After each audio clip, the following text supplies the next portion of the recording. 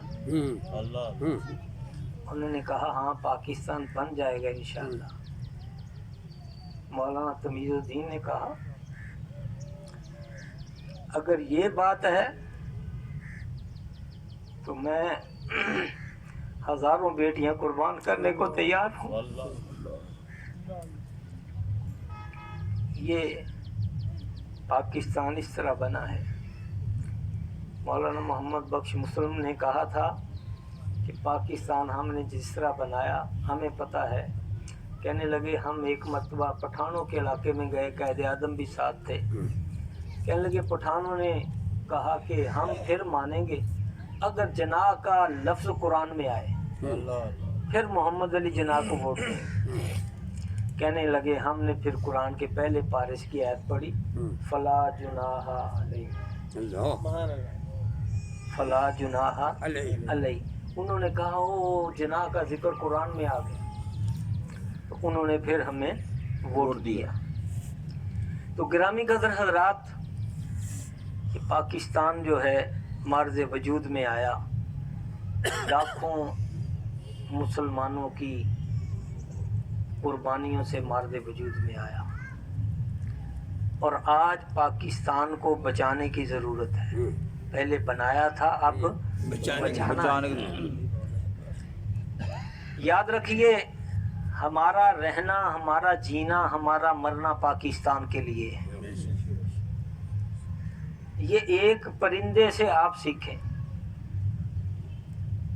بابا گرو نانک کہتے ہیں کہ میں ایک دفعہ جا رہا تھا تو ایک درخت کے نیچے سے آگ لگی ہوئی تھی اور آگ اوپر جا رہی تھی، اور اوپر ایک فاختہ، ایک پرندہ، ایک چڑیا بیٹھی تھی۔ اس نے مجھے کہا کہ آگ لگی اس برچ کو، جلنے لگے اس کے پاترے۔ کہنے لگے بابا گرو نانکا ساڈے گھر نوں اگ لگ گئی ہے تے کی کریے؟ آگ لگی اس برچ کو، جلنے لگے اس کے پاترے۔ کہندے بابا گرو نانک کہنے لگا میں نے کہا اڑ جاؤ تسی پنچھیو، پنتھ تمہارے ساتھ رے۔ پنچھیو اللہ نے تمہیں پر دیے ہیں، اڑ جاؤ۔